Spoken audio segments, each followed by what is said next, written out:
What's up folks, BCSG here. What I'm going to do today is a review, a long-awaited review of my Daiwa Phantom NT telescopic rod. I think it's a long time coming. I'm sorry I didn't have the review of this rod out sooner. If you guys have been following my channel, you know I've been doing a lot of stuff, experimenting with BFS or ultralight bait cast fishing, just focusing on catching fish in general. Well, you know, I am an angler.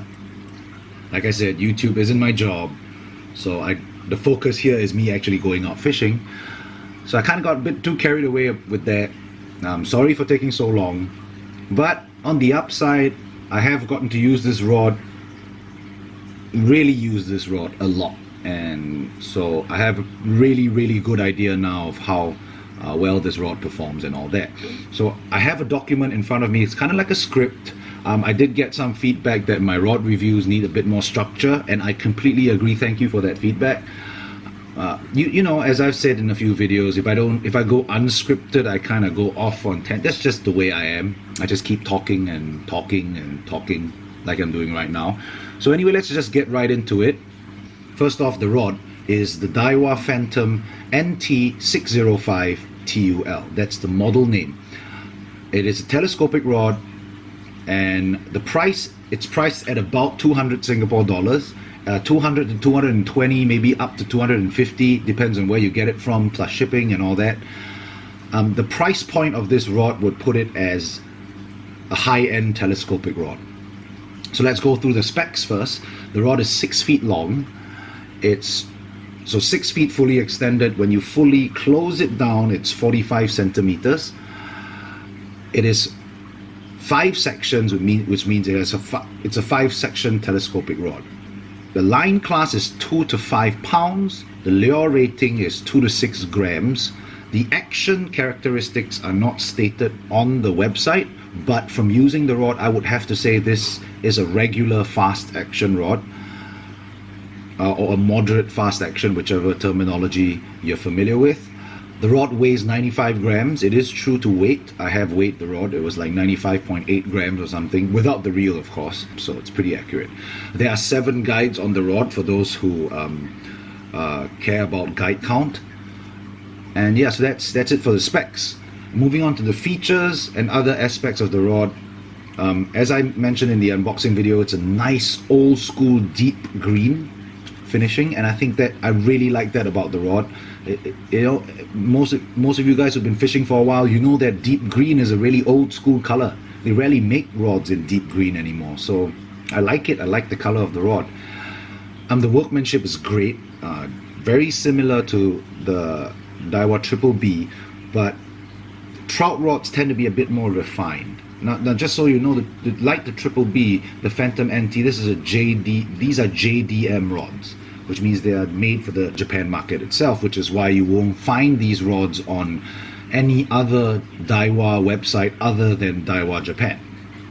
The workmanship is great. It's very well made. There's no weird random globs of epoxy that you see in some made in China stuff. So not that this rod is made in Japan. So just let me take a step back and clarify.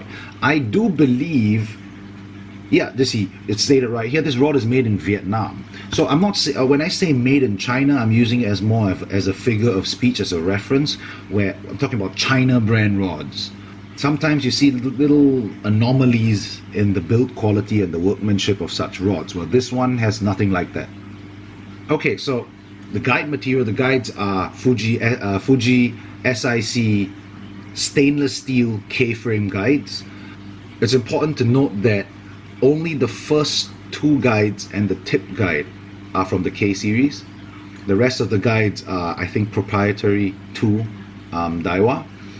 Like the BBB, the guides come with that. It's a floating guide that is attached to this rubber foot that kind of eventually slides down and sticks wherever you want it to stick. The grip material is cork, as you can see. The reel seat is actually wood with 2 metal rings that secure the reel foot in there. Other unique features would be floating guides, as I mentioned, and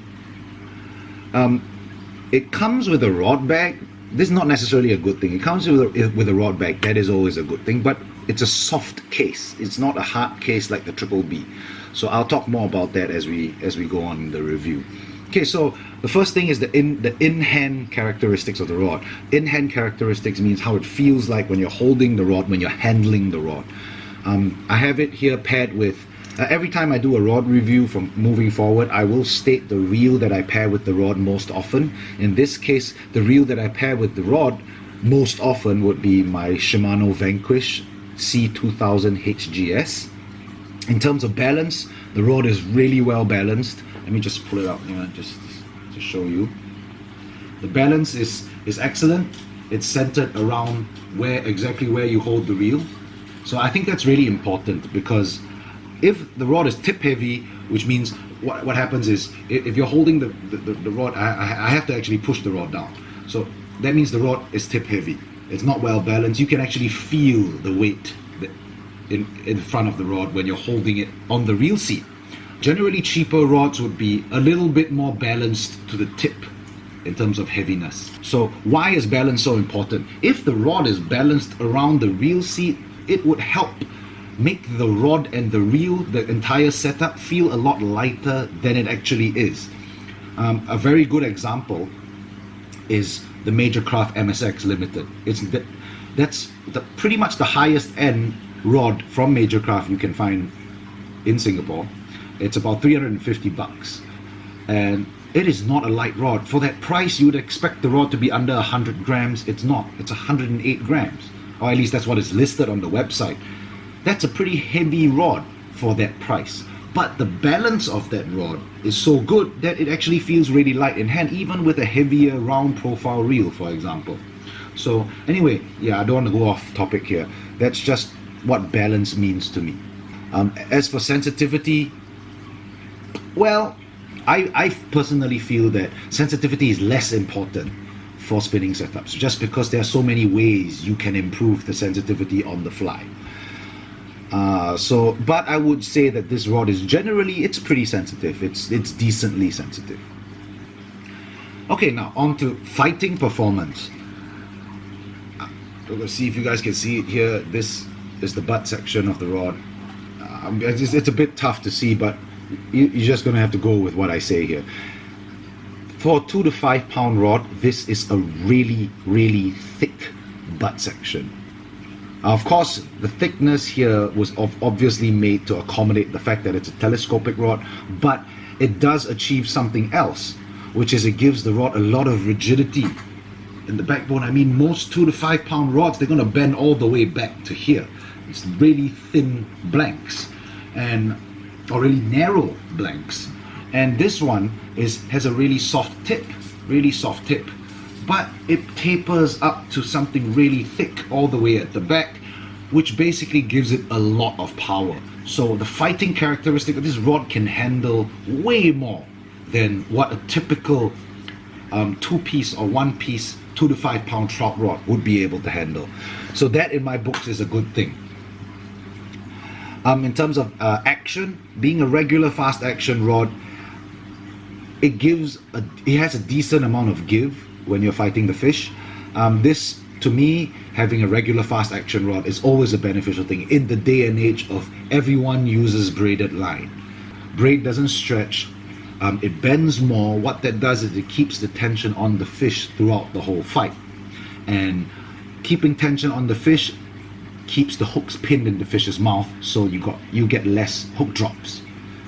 It also, having a bit more give, it also prevents you from accidentally applying too much force and ripping the hook out of the fish's mouth. In terms of fighting comfort, I think that's also a really important thing. How comfortable is this rod when you're fighting the fish? I think for the class that it is in, fighting small-ish fish, 25 to 35, maybe 40 cm, having this nice short butt right here allows me to tuck the rod in like this underneath my forearm to give me some leverage.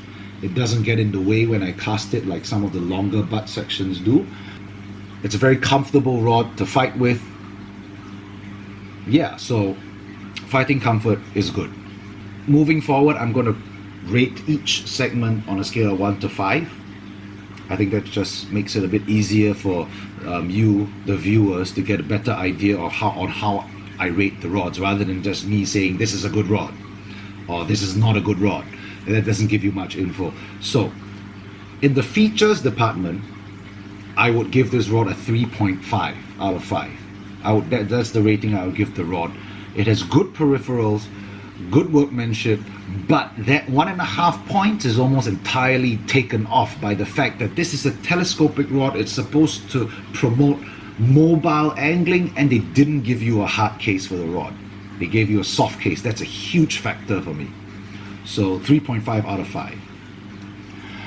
The next one is casting performance. I would give that a full 5-star rating. It's good for a 6-foot rod. The lure range it casts is much wider than it's stated, so casting performance is great. It's light, really good to cast with. Fighting performance, once again, 5 stars. Having such a thick lower section gives it a lot of power. It's very comfortable to fight with. It doesn't get in the way. It has good action, especially for light tackle, small fish. Keeps the hooks pinned to the fish, so 5-star rating right there. Durability, that's another thing. This rod has seen close to 20 sessions and countless fish. Not a scratch, not a dink, it's like the Triple B. Same construction, very, very durable. 5-star rating on there. I've held quite a few telescopic rods, and I have to say, confidence in terms of durability, Daiwa's got that pinned down to the T. Every single Daiwa telescopic rod I've held has felt way more durable than any other telescopic rod I have used to date, and I've used quite a few. Now, value. I would rate this a 2.5 out of 5. 2.5 stars. With telescopic rods, you'll never see me give a very high value rating, just simply because the target audience for telescopic rods is really, really niche. Not everyone wants to use a telescopic rod, so it only appeals to a certain group of people, so it's very subjective. The guys that don't use telescopic rods will probably give this a 0 rating for value, because it's like $200 for a telescopic rod. Are you joking me?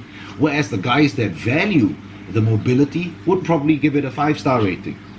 So hence I'm going to give it right smack in the middle, 2.5. And also another thing to note about telescopic rods is you'll be hard pressed to find a decent telescopic rod for under $150. The barrier to entry in terms of price point is really high. That is why almost every single telescopic rod I have reviewed to date and will review moving forward, you will notice they fall between the $180 to $250 range. That's just where all the better telescopic rods are, and you don't really get much more expensive than that either. Alright, so any other considerations? These are just personal considerations, so I don't know whether they matter to you. I'm just going to tell you anyway. The 45 cm, the fact that this rod falls down to 45 cm allows the rod to fit in my backpack. That's very important to me. Like I've mentioned in a previous video, the reason why you don't see me using the Jackson rod, even though I really like the rod, the reason why you don't see me using it very often is because it can't fit fully into my backpack. This one fits perfectly in there. So does the Triple B, which means I don't have a rod sticking out. So I use it more often. Simple as that.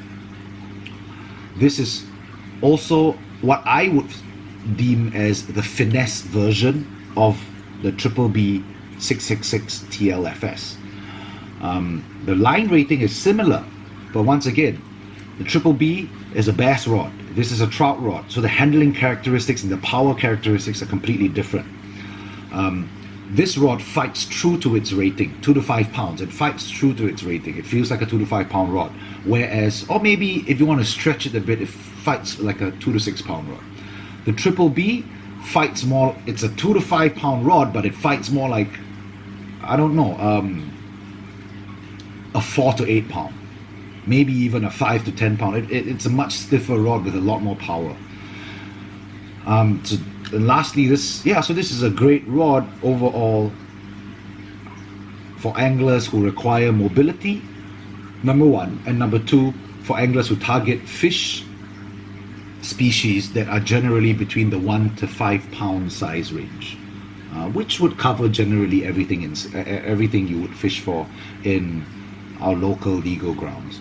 So that concludes my review of this rod. Sorry once again if it looked a bit structured and robotic. I think it's more important to get info out there than go off track.